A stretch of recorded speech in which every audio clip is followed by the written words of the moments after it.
Доброе утро, Республика! Начинаем новый спортивный день. С вами Руслан Ачиров и Вероника Тамтосова. А у нас теперь еще к нам присоединяются символы игр «Дети Азии». Да, вот у меня в руках, у Вероники в руках это у нас мамонтенок Мадун, а у меня в руках Саина. Да. Вот такие вот замечательные символы, очень да, будут составлять нам компанию, развлекать и делать это утро еще ярче. Да, сегодня в эфире они будут вместе с нами вот здесь вот на нашем столе. Друзья, хотелось бы вас всех поприветствовать, пожелать вам отличного, бодрого утра. Ну и сегодня по традиции мы вас познакомим с последними спортивными новостями, событиями игр Да, «Дети расскажем, Азии». кто стал победителями, расскажем, какие мастер-классы дали наши чемпионы, которые являются выходцами с игр «Дети Азии», то есть уже после того, как стали взрослыми, достигли и олимпийских призов, получается, и мировых наград. Также у нас сегодня в гостях будет в нашем эфире, по крайней мере, это первая золотая медалистка по самбо. Это у нас будет спортсменка из Монголии. Поэтому оставайтесь с нами. Не пропустите, да, ничего. Ну а прямо сейчас расскажем, что сегодня ждет на спортивных аренах. Итак, баскетбол 3х3, Комсомольская площадь, 10 часов утра. Да, масс-рестлинг состоится в спортивном комплексе «Мадун». Начало соревнований в 10 утра. Волейбол юноши, спортивный комплекс «Стерх» в 9 часов. Волейбол девушки в многофункциональном спортивном зале в Сайсарском округе начнутся с 9:00. Мини-футбол. Дворец спорта 50 лет Победы в 10 часов. Плавание. Плавательный бассейн «Чолбон» в 10 утра. Спортивная борьба. Центр спортивной подготовки «Триумф» в 11:00. Шахматы состоятся традиционно в КФЕНе Северо-Восточного федерального университета с 10 утра. Игра «Го». Дворец детского творчества имени Фаины Авдеевой в 9 часов. Настольный теннис. Физкультурно-оздоровительный комплекс «Сулус». Начало с 11 утра. Ну, интересно. Сегодня завершается, кстати, соревновательный день по художественной гимнастике в спортивном комплексе «Дахсун». В 11 часов соревнования проходят как в групповых, так и в индивидуальных выступлениях. О фаворитах и выступлениях давайте посмотрим в материале Надежды Саханской. На самом деле может показаться, что все выступления, которые есть в художественной гимнастике, очень просты в исполнении. Спешу отметить, что это далеко не так, потому что помимо гибкости мышц нужна еще и гибкость ума для того, чтобы не стрессовать в ситуациях, которые происходят. Ну и, конечно, учитывать поддержку партнера.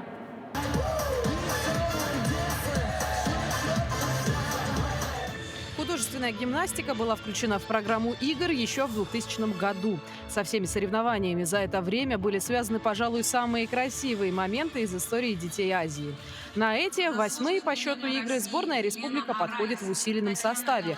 В играх принимают участие 2 команды от Якутии в групповых упражнениях и 2 состава гимнасток в личном первенстве. Я считаю, что каждая гимнастка может вообще преодолеть себя и сделать просто невероятное. Даже спортсмены республики, правда, могут выйти на любой уровень. И я в это верю, и я этому учу. Ведь очень важно показать эту, собственно говоря, силу, свою внутреннюю, свою стойкость, волю к победе, чтобы собрать себя в нужный момент и показать то, к чему так долго готовился, к чему так долго шел, и показать все свое спортивное мастерство. Так что работаем. Безусловно, на протяжении всего соревновательного дня спектр эмоций играет самыми разными красками. От триумфа победы до горечи поражения отделяет немного.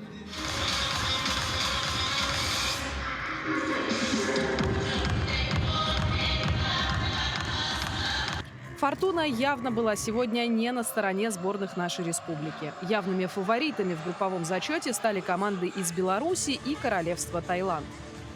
Были ошибки, но впереди у нас еще 2 дня, и мы будем стараться исправить.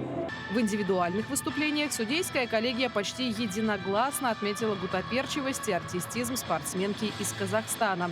Впрочем, праздник красоты и грации продолжится еще 2 дня. И, как знать, результаты могут измениться в любой момент. Надежда Саханская, Радомир Сергеев. Легкая атлетика – это олимпийский вид спорта, который включает в себя беговые виды, спортивную ходьбу, многоборье и технические виды. Это один из самых массовых видов спорта, и в ее дисциплинах всегда разыгрывалось наибольшее количество медалей. Самым древним из легкоатлетических видов, кстати, является бег. И сегодня мы хотим вас познакомить с участниками игр «Дети Азии», которые будут бороться за медали в этом виде спорта. Королева спорта, так в народе называют легкую атлетику, и не случайно, ведь она способна максимально развить все физические способности спортсмена. В играх «Дети Азии» включено сразу несколько дисциплин. Это и бег с препятствиями, бег с барьерами, марафоны, прыжки разного рода. И это лишь только малая часть. Но сперва самое главное – разминка. Перед такими большими нагрузками, которых требует легкая атлетика, важно разогреть суставы, размять мышцы и правильно настроиться. И только затем приступать к выполнению дисциплин. Легкая атлетика – самый богатый на медали и зрелищный вид спорта. У нее тысячелетняя история и огромная популярность во всем мире. На играх «Дети Азии» этот вид спорта начал свою историю с самых первых соревнований в 1996 году. Атлетам этого года предстоит сразиться за звание лучшего сразу в 13 дисциплинах. Якутия, сборная Дальнего Востока, сибиряки, белорусы, Казахстан, Пакистан, Азербайджан, Кыргызстан. География легкой атлетики на играх этого года более чем обширна. Представители золотого отрезка Великого Шелкового пути сборная Узбекистана заявила сразу 20 спортсменов. Сборную мы начали формировать уже 2 года назад, когда закончилась вот эта Владивосток, Дети Азии. Мы начали уже готовиться спортсменам 2009 и 2011. У нас было почти до этого соревнования было где-то отбор, где-то было 10 соревнований на отбор. У нас популярны вот средние спринтеры и технические виды. У нас технические виды, как технические виды? Технические виды, бег с барьерами на девчонки и мальчики на 100 и на 110 метров и 400 метров. Здесь люди другие, очень другие. Нам понравилось, мы готовимся, вот стадион тоже понравился, Мунда, оказывается, скоростной стадион. Все нормально, мы готовы на 100%. Практически все члены сборной пришли в атлетику совсем маленькими. Кого-то привели родители, кого-то учителя физкультуры. Но все едины во мнении. Этот вид спорта закаляет не только силу, но и дух. Готовился 2 недели на сборах. Так, подготовился вроде хорошо. Здесь я буду бежать 400 метров и 200 метров. И еще эстафеты. Отдельное внимание национальным якутским прыжкам. Их сразу 3 вида – кобах, кылы и стенга. Здесь конкуренцию сборной хозяйки игр Якутии составят Азербайджан и Казахстан. Этот вид прыжков давно набрал популярность за пределами республики. В первой команде Республики Саха-Якутия 3 юноши и 3 девушки. А на второй по 1. В общем, 8. Якутия готовила сборную в течение 2 лет. Желающие попасть проходили жесткий отбор. Марк Никитин на последних сборах показал хорошие результаты, а на Детях Азии планирует рекорды. 11 отметок у меня, кылы 38 метров, стенга 36 и кобах 32. Здесь кылы, надеюсь, там на 40-41 потяну, и стенга там на 39,5 там, и коба хочу на рекорд. Как признаются сами спортсмены, видов легкой атлетики великое множество. Главное – выбрать подходящий лично тебе и достигать в нем больших высот. Петр Васильев, Радомир Сергеев. Мы уверены, что все достигнут больших высот, вне зависимости от мест, которые они займут. А прямо сейчас переходим к другим новостям.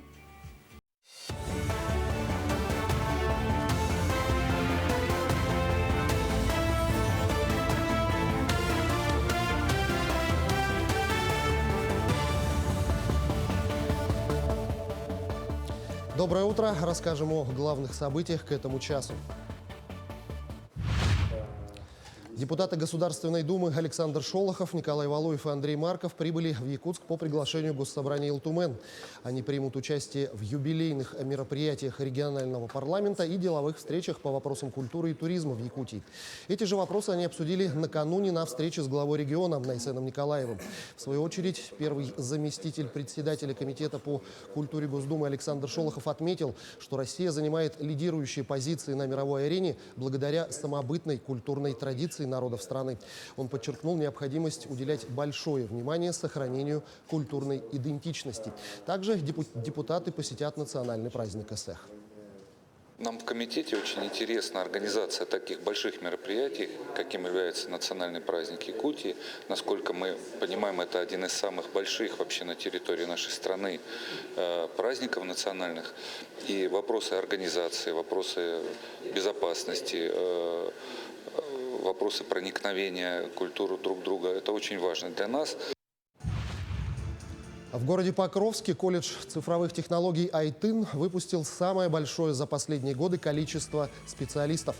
Накануне диплома о завершении обучения получили 104 выпускника, из которых 22 закончили учебу с отличием. Новоиспеченных специалистов IT-сферы и сферы туризма пришли поздравить партнеры колледжа. А глава Покровска поблагодарил выпускников за волонтерскую деятельность на благо города и вручил благодарственные письма самым отличившимся.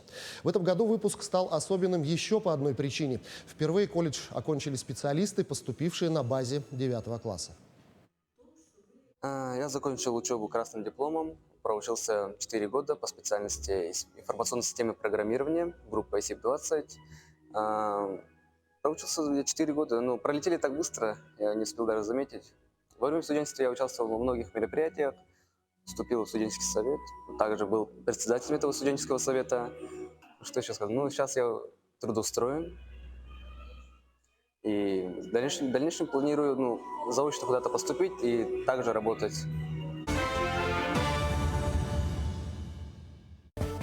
Помимо спортивных соревнований, в эти дни в Якутске также проходит и насыщенная культурная программа. На площади Орджоникидзе проводится сразу несколько мероприятий. Одно из них – это международная ярмарка «Книжный ветер». С первого дня работы ее уже посетили сотни жителей и гостей Якутска. Среди них и наша съемочная группа.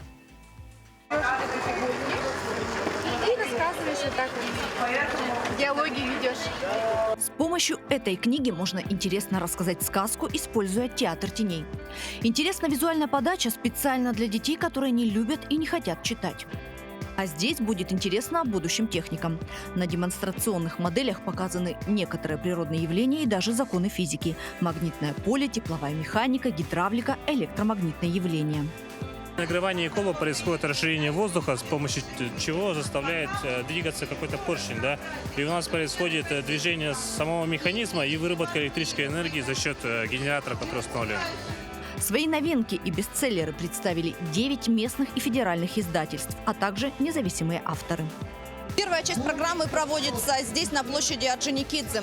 Каждый желающий может лично познакомиться с представителями издательств, с писателями, познакомиться с книжными новинками и даже приобрести их для себя. Кроме выставки книг и журналов, на ярмарке проходят мастер-классы по интересам. На площади посетители смогут занять себя различными играми.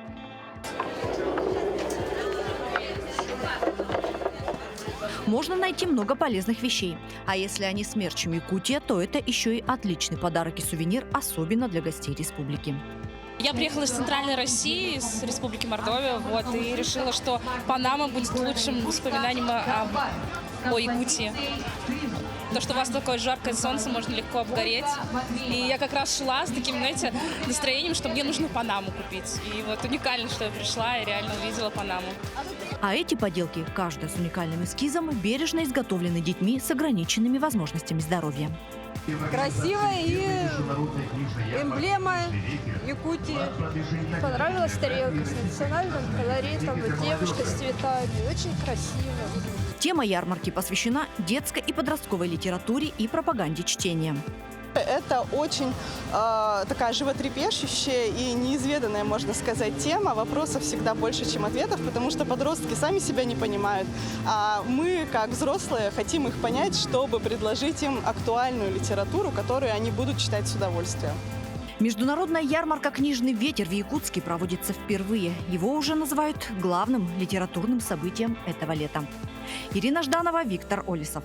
В рамках культурной программы «Игр Дети Азии» в Якутске открылась международная книжная ярмарка «Книжный ветер». Помимо общедоступной программы, ярмарка включает в себя и профессиональную программу «Литература и подростки», что предложить читателю в период поиска себя, в ходе которой пройдут и дискуссионная площадка, мастер-классы, презентации успешных кейсов, доклады, стратегическая сессия и нетворкинг, где издатели, библиотекари и писатели обсудят проблемы подростковой литературы. И сегодня у нас в гостях директор централизованной библиотечной системы города Якутска Нюргана Решетникова и специалист отдела литературных проектов и рекомендательной библиографии Российской государственной библиотеки для молодежи, социальный антрополог Елизавета Короткова. Доброе утро. Доброе утро. Доброе утро. Ну, очень интересный проект. Да, абсолютно верно. И у нас есть, конечно, к вам вопросы. Нюргана Петровна, расскажите о международной книжной ярмарке «Книжный ветер». Ярмарка эта проводится в рамках Года детства у нас в республике, в рамках Года семьи в Российской Федерации и, конечно же, в рамках Детей Азии. Потому что хотелось придумать такое культурное событие, масштабное, да, чтобы и гости наши посмотрели, и жители города порадовались, да, что оказывается столько много хорошей молодежной литературы, которую можно купить прямо на месте. Посмотрел и купил. Ну, спрос очень большой, потому что вчера уже более 10 тысяч гостей нас посетило, да. Все очень довольны, очень рады. И самое радостное, что и в профессиональном отношении мы тоже устроили себе праздник. Мы очень благодарны нашим соорганизаторам Российской библиотеки молодежи, да, что вот они приехали к нам и поделились вот своим экспертным мнением, да, вот как привлечь подростков, молодежь к чтению, к литературе, какие сейчас тренды существуют. И вот Елизавета сегодня расскажет об этом. Ну вот вообще понятие профессиональная программа, что в себя включает? Профессиональная программа проходит в смарт-библиотеке города Якутск. И там собрались специалисты из разных городов. Вот в том числе мы приехали с моим коллегой из Российской государственной библиотеки для молодежи, вот, для того, чтобы вместе с коллегами обсудить, что такое вообще молодежная литература, зачем она нужна, потому что это сейчас очень важная и трендовая тема, о которой говорят вообще везде и всюду, но не вся книжная индустрия до сих пор понимает, зачем это вообще нужно. Зачем молодежи нужна какая-то своя литература, вот, и вообще, есть ли она на самом деле. И вот мы как раз-таки на нашей профессиональной Сразу ваше экспертное мнение, она существует? Да, она существует, конечно. Из чего она состоит? Потому что молодежь — это вообще отдельная социальная группа. Не просто, да, какая-то возрастная аудитория, но это особая возрастная аудитория, у которой есть свои потребности, свои проблемы, которые им нужно решать. И книга может выступить помощником для человека, для подростка, для того, чтобы решить свои проблемы, получить какие-то первые опыты в жизни комфортно и безопасно. Вот, какие-то, да, первые опыты, которые, возможно, он не сможет получить за всю жизнь. А книга может стать другом, помощником, вот, и проводником в мир. Ну, вообще, очень большими семимильными шагами развивается библиотечное дело, то есть оно уже переступило из такого какого-то восприятия, что библиотека — это тихий зал, в котором нельзя шуметь и нужно только сидеть и читать книжки. Что наиболее актуальное вы привезли с собой и хотите на профессиональном уровне поделиться друг с другом, с другими библиотеками, другими городами? Может, есть какие-то новые тренды, которые в скором времени реализуются? Ну, вообще, вот есть тренд на young adult, на new adult, на молодежную литературу, к которой люди часто относятся скептически, потому что считают, что это такая легкая литература, как дамский роман бульварный. Вот, но на самом деле это не так. Вот. И как раз-таки на нашей профессиональной программе мы показывали, насколько вообще многообразен мир молодежной литературы. Вот, рассказывали, опять же, вот о трендах, вот о том, что читает молодежь. Ну вот, как я уже и сказала, про первые опыты мы поговорили, и о том, что книжный рынок многообразен, и молодежь — это очень гибкая возрастная группа, которой очень много чего интересного. В общем, теперь, приходя молодому человеку в библиотеку, он может быть уверен, что ему подберут нужную литературу. Да. А сколько будет длиться фестиваль? Что можно успеть в рамках его посетить? Так, фестиваль у нас, ярмарка будет длиться 2 дня. Ну, уже закончилась, да? Да. И мы очень рады, что она оказалась востребованной, что люди к нам пришли, увидели, да, что библиотеки как работают, что библиотеки сейчас это не только хранилище книг, да, но еще они сами оказываются инициаторами вот таких интересных мероприятий. И мне очень приятно, что нашу ярмарку назвали главным литературным событием этого лета. И мы не зря работали. Ну и в последующем, наверное, всех приглашаем в библиотеку. Спасибо. Спасибо большое. Ну а мы продолжаем. И одним из интересных и динамичных видов спорта, представленных на играх «Дети Азии», является, несомненно, баскетбол 3 на 3. Он очень сильно отличается от классического баскетбола. И в нашем следующем сюжете, да, мы познакомим вас с правилами поближе. Открывают игру Узбекистан против Дальневосточного федерального округа. Действительно жарко не только на паркете, но и на тренерской скамье. Команды по 3 человека играют на одно кольцо на половине стандартной площадки. Здесь в 2 раза меньше времени на атаку, чем в классическом баскетболе. В баскетболе 3 на 3 игра длится 10 минут или до того времени, как команда наберет 21 очко. На атаку каждой команде выделено 12 секунд. Сделано это для того, чтобы игра казалась динамичнее. Фолы и предупреждения не убавили спортивный дух спортсменок сборной команды Узбекистана. Они с явным преимуществом одержали победу над сборной ДФО. Счет 15-7.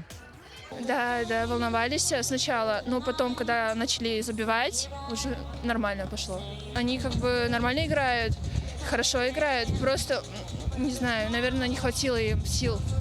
Несмотря на дружественную атмосферу между игроками, градус напряжения на площадке поднимается с каждой секундой. Овертаймы, решающие трехочковые на последних секундах, не останавливают ни одну команду. Все они настроены на победу. Я уверена, что все нацелены на серьезную борьбу, и мы не собираемся, на самом деле, им уступать. Надеюсь, игры будут интересными, потому что мы готовы бороться за звание лучших. На арене будут бороться 16 команд, из них 7 женских. По формату проведения они играют в круг. Сильнейшие 4 команды пройдут в полуфинал и поборются за медали. Мужских команд 9. 2 группы, в одной группе 5 команд, в другой 4. Победители групп напрямую попадают в полуфинал, а 2 и 3 места играют четвертьфинал за право выйти в полуфинал. Арена соответствует всем олимпийским требованиям. Специально для игры в баскетбол 3 на 3 был разработан мяч 6-го размера, но весит он как стандартный мяч 7-го, которым играют в баскетбол. Это было сделано для того, чтобы игроки больше забивали и игра смотрелась зрелищнее. Даяна Федорова, Ренат Нахиев. Мы продолжаем знакомиться с видами спорта, представленными в программе «Игр Дети Азии». Одним из них является тэквондо, который начинает свою историю развития в России с образования в 1989 году в Туапсе Всероссийской комиссии, приступившей к работе по созданию Федерации тэквондо. Ну а сегодня в рамках соревнований мы увидим много юных участников, которые выбрали это спортивное направление и посетили мастер-класс от чемпионки мира и Азии Фанапа Харнсуджин. Слово «тхэквондо» складывается из 3 слов. «Хэ» означает «нога», «вон» – «рука» и «до» означает «путь». Получается, тхэквондо – это путь руки и ноги. На все тонкости данного вида искусства нам покажет чемпионка мира и Азии, выпускница 5-х игр «Дети Азии» Панама Харнсуджин из Таиланда.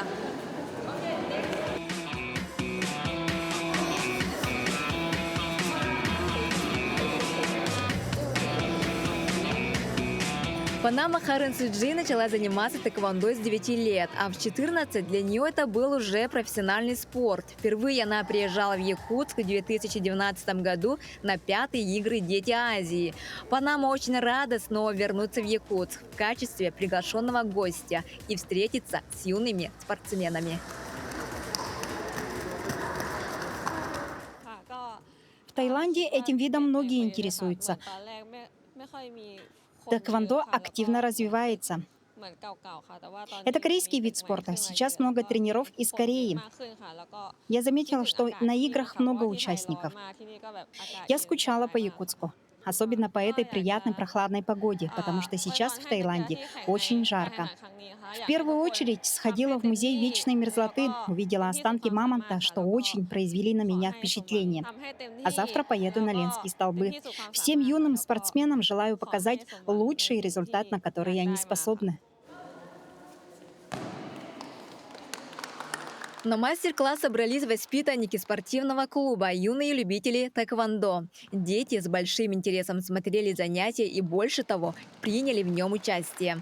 А совсем юных сопровождали родители, ведь начало пути к большому спорту закладывают именно они. Я узнала то, что будет проходить мастер-класс с такой именитой чемпионкой. Я, конечно, была в восторге, что есть возможность моему ребенку посетить бесплатно этот мастер-класс. Это вообще очень мотивирует, прямо заряжает.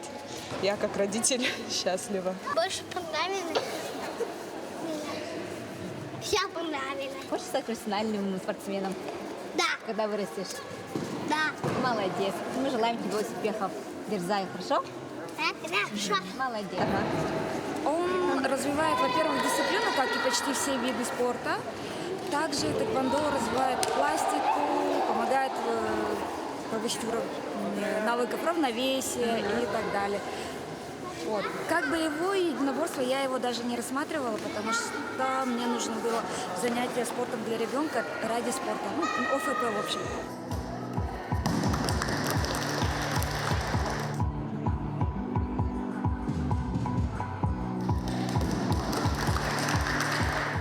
Ну, если честно, я раньше никогда спортом не занимался, никакими из этих, даже шахматами. Ну и в школе у нас из спорта было много всяких игр в мяч, но и там было одно единоборство, это тэквондо. Ну и я выбрал это, и мне понравилось. Ну я, конечно, мог на бокс пойти, но тэквондо это стало доступным. Я стремлюсь к аттестациям, чтобы получить там данные несколько черных поясов. Тэквондо развивает в человеке дисциплину, учит держаться до победного и верить в себя, отметила чемпионка мира по тэквондо. Напомним, что на 8-х играх «Дети Азии» пройдут мастер-классы по многим дисциплинам для юных жителей Якутска. Дая Барашкова, Георгий Григорьев. А культурный парк станет центром всей культурной программы Якутска и будет открыт для горожан и гостей столицы вплоть до 6 июля. Ежедневная развлекательная программа обещает быть широкой и рассчитана на любой возраст. В дневное время здесь можно погулять с детьми и посмотреть представления, а вечером послушать известных артистов и музыкальные коллективы. Культурный парк расположился на Комсомольской площади города Якутска. Здесь стоит главная сцена, на которой мы увидим концерты известных якутских коллективов, звезд эстрады. Здесь же в нескольких шагах можно будет следить за соревнованиями по баскетболу и брейк-дансу. Ну и, конечно, различные развлекательные программы. Это аниматоры, а также здесь можно приобрести памятный сувенир детей Азии. С подружками пришли посмотреть на открытие парка. Очень красиво, все вообще на уровне, на мировом. Все участвовали еще на экспресс-лотерее на бесплатной, поиграли, посмотрели баскетбол. Ну и, конечно, концерт сам супер, классно. С ребенком потанцевали. Вот здесь яркие вот на асфальте рисунки и вот арка, которая прихожка. Все отлично. Концерт нравится. Там вроде соревнования идут. Я очень рада увидеть здесь такого рода перемены и само мероприятие в виде флешмоба, концерта. Конечно, очень радует, потому что это, мне кажется, все вдохновляет детей на то, что как ценится вообще спорт, здоровый образ жизни, как важно единство народов. Культурный парк станет центром всей развлекательной программы Якутска и будет открыт для горожан и гостей столицы вплоть до 6 июля. Ежедневная культурная программа обещает быть широкой и рассчитана на любой возраст. В дневное время здесь можно погулять с детьми и посмотреть представления, а вечером послушать известных артистов и музыкальные коллективы. От имени оргкомитета на самом деле бесплатный для жителей, то есть в качестве подарка от игр «Дети Азии», чтобы отдохнули наши гости, жители на этой территории вместе со своими детьми, семьей. ну и насладились этим праздником. Так, 1 июля все желающие могут посетить концерт мультинациональной группы коренных народов «Атыкен». В последующие дни публику будут заряжать «Пансаж» и «Фиеста». Выступят артисты государственного вокального ансамбля «Туймада» и рок-группа «Брейкаут». А 5 июля ожидается программа Дим Димыча и его команды «Ульки-Пульки» и «Анжелиши». А закрытие игр «Дети Азии» обещает быть особенно грандиозным. У нас есть контракт с артистом Нилетто. Он приедет, чтобы подарить праздник к закрытию игр «Дети Азии». Всего более 80 культурных мероприятий проводятся в Якутске в рамках 8 игр «Дети Азии». Задействованы практически все крупные общественные пространства Якутска. Катерина Винокурова, Вадим Барашков. Если, например, посмотреть на спортивную программу игр «Дети Азии», то соревнования по шахматам являются самыми продолжительными.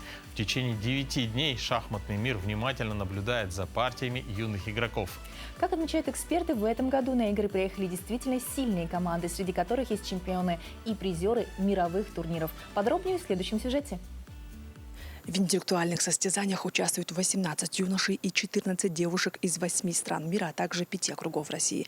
Игры проводятся в формате личного турнира по швейцарской системе в 9 туров отдельно среди юношей и девушек. Победители определяются по наибольшему числу набранных очков. Будет разыграно 2 комплекта медалей.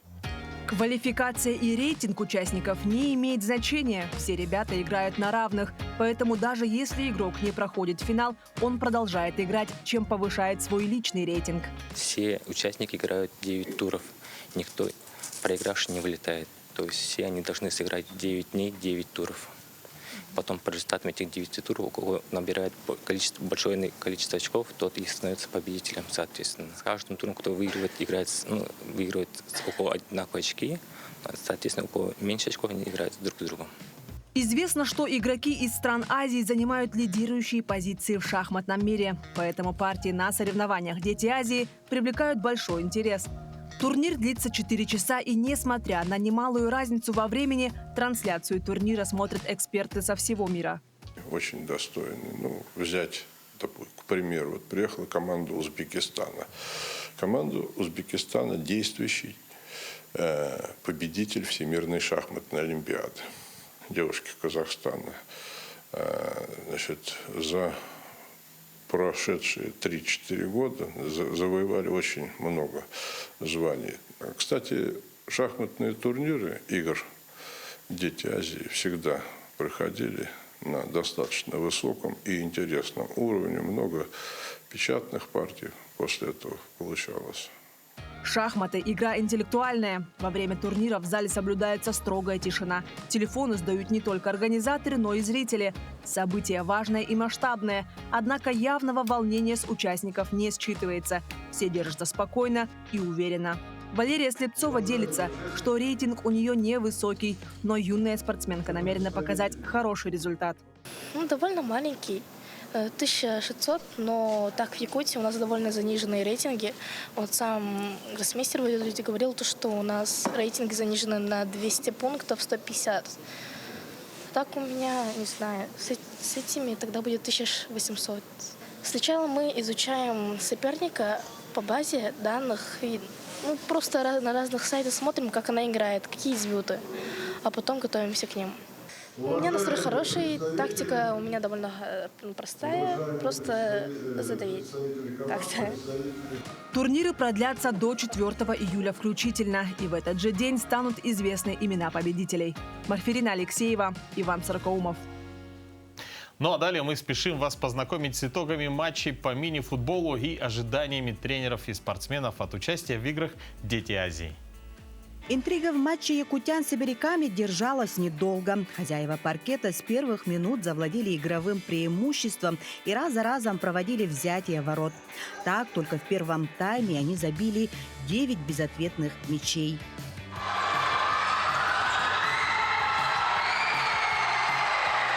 Во втором тайме якутяне продолжили доминировать на площадке, нанеся еще 7 результативных ударов. 16-0 Якутия одерживает вторую победу и продолжает возглавлять турнирную таблицу.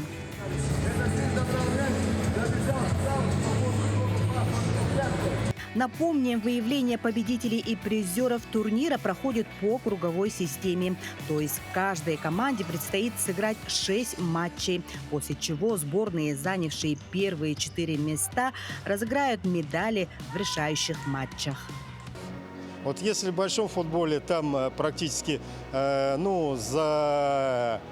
за 90 минут могут там забить 2-3 мяча самый большой, то здесь можно увидеть и 5, и 6, и 10, и более количество голов. И, соответственно, именно этим интересен и привлекателен мини-футбол как для зрителей, так и для играющих команд.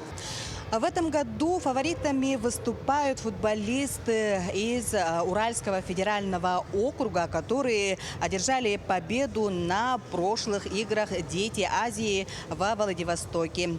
Прямо сейчас рядом со мной стоит тренер команды Евгений Волков. Евгений, расскажите, как в этом году настроены ребята, сколько матчей вы уже играли и как собирался состав команды на эти игры?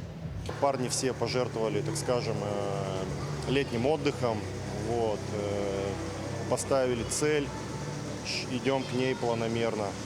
Приехали 3 дня назад, немножко еще акклиматизируемся, разница во времени. Команда Евгения Волкова также идет без поражений. Уральцы в первом туре со счетом 8-3 победили сверстников из Сибирского федерального округа. Затем выиграли у сборной Дальневосточного округа со счетом 6-0. Мини-футбол, он такой более быстрый, комбинированный. Мне это больше нравится. Надо быстрее думать, быстрее двигаться на площадке.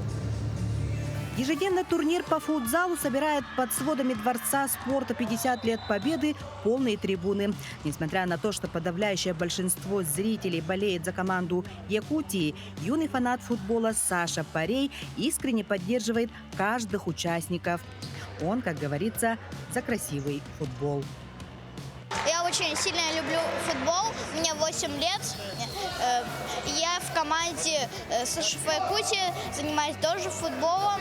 Когда я вырасту, я тоже хочу играть с ними, как на таких больших соревнованиях. Сборная Якутии по итогам 2 туров продолжает возглавлять турнирную таблицу, опережая команду Уральского округа благодаря лучшему качеству забитых и пропущенных мячей. Очное противостояние якутян и уральцев, безусловно, станет центральным матчем не только игрового тура, но и всего турнира. Эта встреча состоится 29 июня.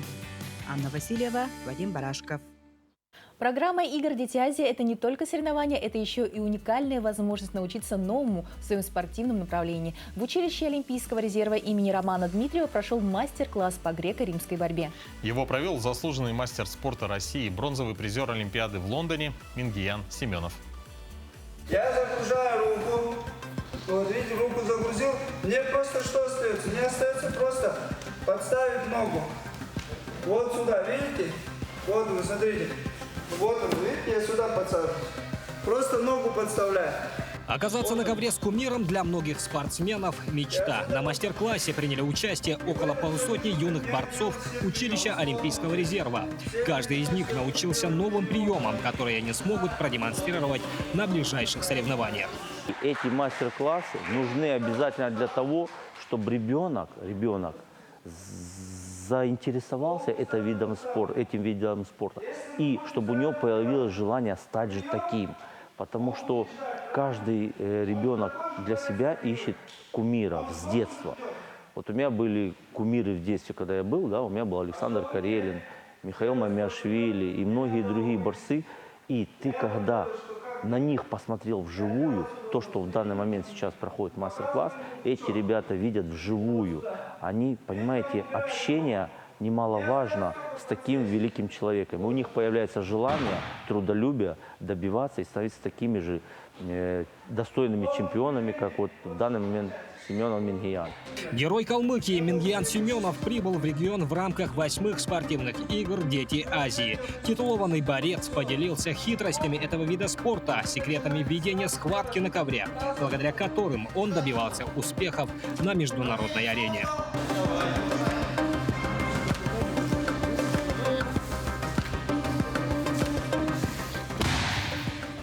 приехал сюда по приглашению Федерации борьбы Саха-Якутия.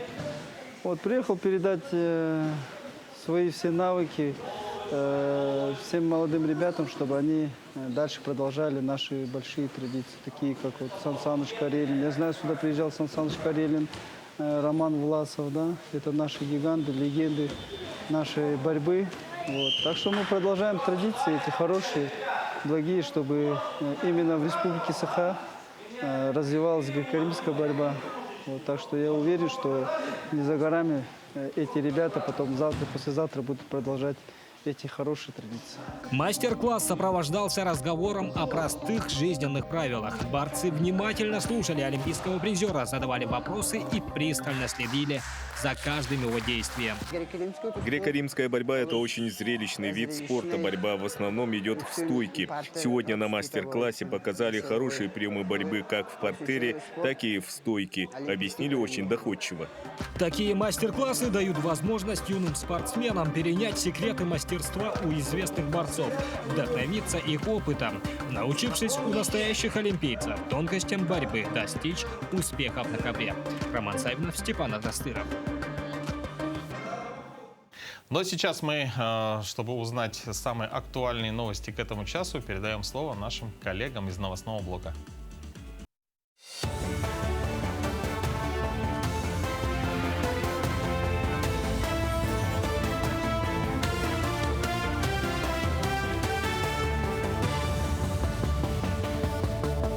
Мы продолжаем знакомить вас с самыми главными событиями к этому часу.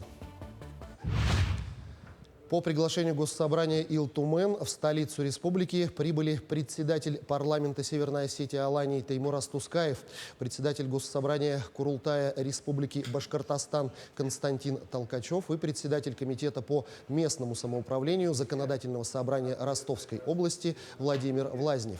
Народные депутаты регионов встретились с главой Якутии. Стороны обсудили вопросы сотрудничества, касающиеся торговли, образования, культуры и других сфер. Председатель Курултая поблагодарил за перевод башкирского эпоса «Урал-Батыр» на якутский язык, а представитель Заксобрания Ростовской области Владимир Влазнев отметил значительный вклад Якутии в восстановление новых регионов. В свою очередь Айсен Николаев сказал, что Якутия уделяет большое внимание укреплению межпарламентских связей с другими регионами страны. Самое главное то, что есть документы, которые определяют формат наших отношений. И главное, чтобы эти документы постоянно работали, материализовывались, чтобы визиты государственных органов, руководители их, они всегда были направлены на решение тех задач, которые стоят между нашими субъектами. Вы знаете, что Ростовская область сейчас является еще форпостом приграничная зона. И мы видим, сколько Республика Якутия делает для ремонта и восстановления нормальной жизни в новых регионах. Это и ремонт и больниц, и школ, и детских садов. Поэтому от нас, от всех, огромные слова благодарности республике, руководству. Полет воздушных акробатов, загадочные фокусники и веселые клоуны. В Якутске начался 7-й международный цирковой фестиваль. В этом году в нем участие принимают артисты из Китая, Болгарии, Белоруссии, Монголии, Вьетнама, а также из Москвы и Кургана. Они представили на арене якутского цирка незабываемые яркие номера. Также в рамках фестиваля прошел форум, где говорили о развитии циркового искусства, о дальнейшем тесном сотрудничестве между цирковыми коллективами. Это подчеркнули и участники, и организаторы фестиваля. В 2014 году участвовали в фестивале «Мамонтенок». Направляли китайский цирковой номер, завоевал гран-приз. Это первый раз. В этом году у нас тоже китайский номер здесь участвует. Это провод, номер-провод. Это очень хороший номер. Номер тоже завоевал золотую медаль на цирковом фестивале в Казахстане в прошлом году. И поэтому надеюсь, что зрителям понравится. На этом пока все. Хорошего дня. Самбисты завершили свое выступление на коврах триумфа. Именно они стали первыми медалистами спортивных игр «Дети Азии». В течение 2 соревновательных дней юные самбисты в напряженной борьбе выявляли лучших в 12 весовых категориях. Кто стал победителем, а кто будет проводить работу над ошибками и готовиться к следующим соревнованиям, в материале Нургуяны Егоровой.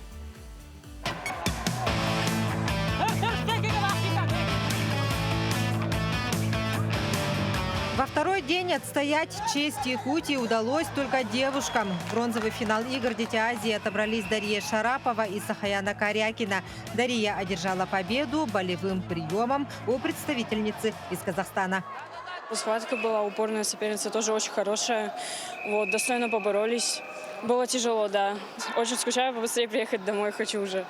У Сахаяны все 3 схватки были международные. Натиск ее атак не смогли пройти самбистки из Монголии, Киргизии, Узбекистана.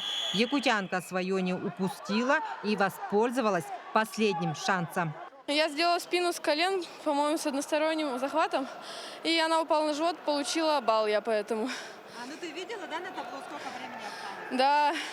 И мне там оставалось, ну, вот я последний бросок думала, еще будет 5 секунд, да. Да, я пыталась стоять, потому что смотрела, что у нас счет уже одинаковый. И если бы я упала, то я бы проиграла. Итоги у нас хорошие. У нас 1 серебро, 3 бронзы и 5 пятых мест. В общем, команда выступила, можно сказать, хорошо. С результатом довольны, но не хватает нам все равно золотой медали. Болеем дальше за наших ребят. Всем удачи! Неплохие показатели у спортсменов Дальневосточного федерального округа. На коврах «Дети Азии» им удалось завоевать 4 золота. Ну, мне кажется, он уже морально немного подсел после того, как 2 балла проиграл. Ну и там он уже все больше как психологически сдулся. И просто я нашел моменты и сделал уже. Самые бурные и ярые болельщики на трибунах триумфа – это сборная команда Монголии. Бурно реагирует на победные действия. Ну и, конечно же, колоссально поддерживает и тех, кто проиграл на ковре. А локомотивом их ведет национальный флаг страны. Монголии было за кого поболеть. Энджарик Энхайрамбал выиграл у оппонента из Узбекистана и привез золотую медаль своей команде. Каждая схватка была тяжелой. Я уже встречался с Галибовым на чемпионате Азии и выиграл. На первенстве Азии в Казахстане я стал 2-м. И это мое первое золото в представительных соревнованиях. На этом программа самбо завершается. Спортсмены из Узбекистана, Монголии и Казахстана 3 федеральных округов России увезут домой золотые медали 8-х игр «Дети Азии». Нургуяна Егорова, Иван Саракаумов. Ну что, уже известны первые победители по разным дисциплинам. Например, вчера выиграла первую золотую медаль по самбо для монгольской команды спортсменка Ганхуяк Энджин в весе 57 килограмм. И сегодня она у нас в гостях. Также с ней переводчик Ольга Портнягина. Доброе утро. Доброе утро. Примите наши искренние поздравления с заслуженной победой. Спасибо большое. Ну, у нас будет первый вопрос. Как вы пришли в самбо? Как начался ваш спортивный путь? За хамгийн ихний асуулт нь яаж самбо руу хүрчсэн бэ? Тэгээд яг юунаас эхэлсэн бэ? Хэдэн наснаас эхэлсэн бэ? 14 настайгаас эхлээд чутаагаар явж байгаа л. Тэгэл самбо нэмсэн оролт бэлтгэлээ. Я начала заниматься сначала дзюдо в 14 лет, но после этого перешла в самбо, и вот занимаюсь самбо сейчас. А в целом, вот какое мнение сложилось о командах? И, может быть, кто был более подготовлен, на ваш взгляд? Или, возможно, какая схватка была самой тяжелой, сложной? За бусад багууд их юу гэж бодсон бэ? Тэгэл аль нь илүү хэцүү байсан бэ? Аль баг нь илүү өрсөлдөөнтэй байсан бэ? Самб гэхээр угаасаа Оросууд ханы сайн байдаг гэх юм уу? Тэгээд сүүлийн барилтаан дээр л яг сүүлийн барилтааны хэнтэй байсан?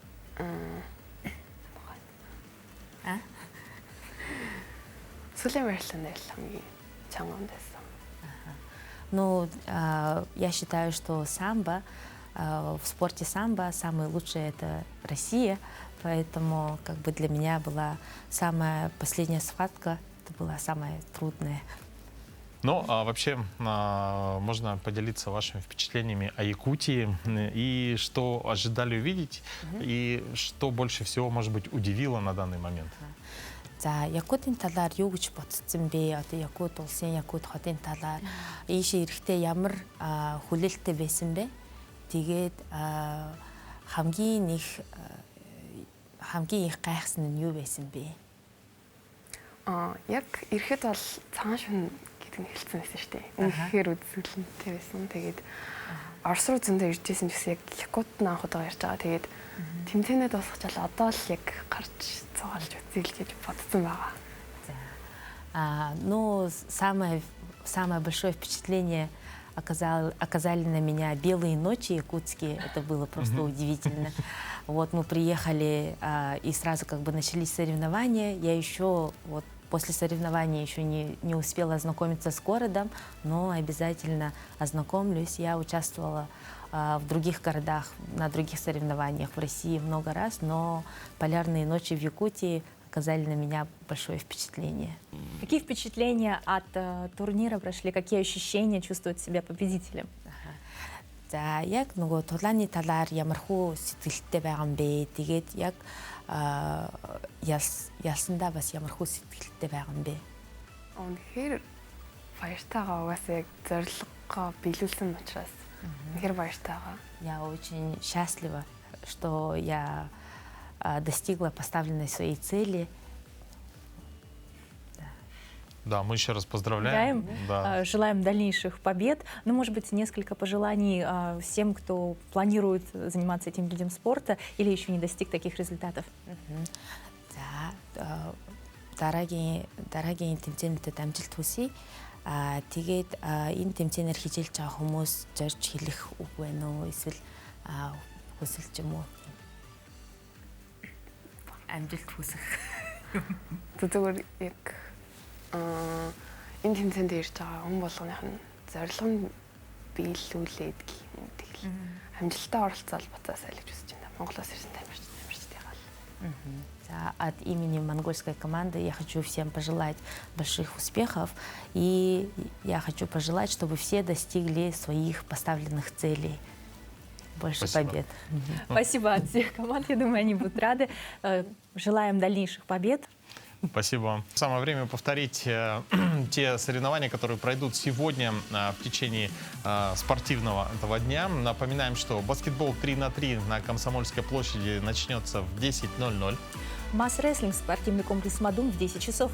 Художественная гимнастика, спортивный комплекс «Дахсун» 11:00. Волейбол юноши, спортивный комплекс «Стерх» в 9 часов утра. Ну а волейбол девушки пройдет в многофункциональном спортивном зале в Сайсарском округе с 9 утра. Мини-футбол, дворец спорта 50 лет Победы в 10 часов. Плавание, плавательный бассейн «Чолбон» с 10 утра. Спортивная борьба, центр спортивной подготовки «Триумф» в 11 часов.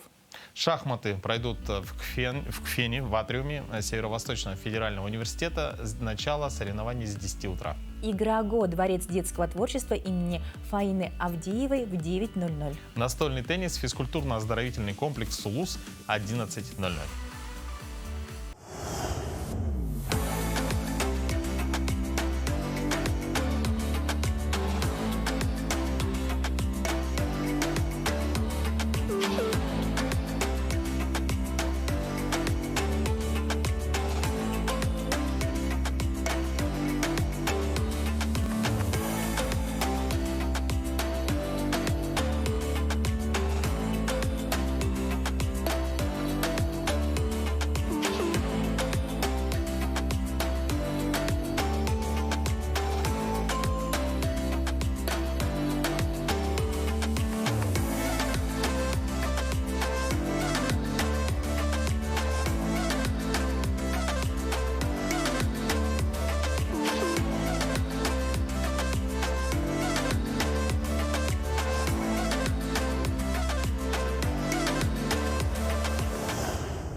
Дорогие друзья, это были все спортивные новости на это утро. Оставайтесь вместе с нами на БМПН, телеграм-канале. Мы ежечасно делимся последними новостями, так сказать, со всех спортивных объектов. Да. И увидимся с вами завтра в это же время на телеканалах Якутия-24 и НВК Саха.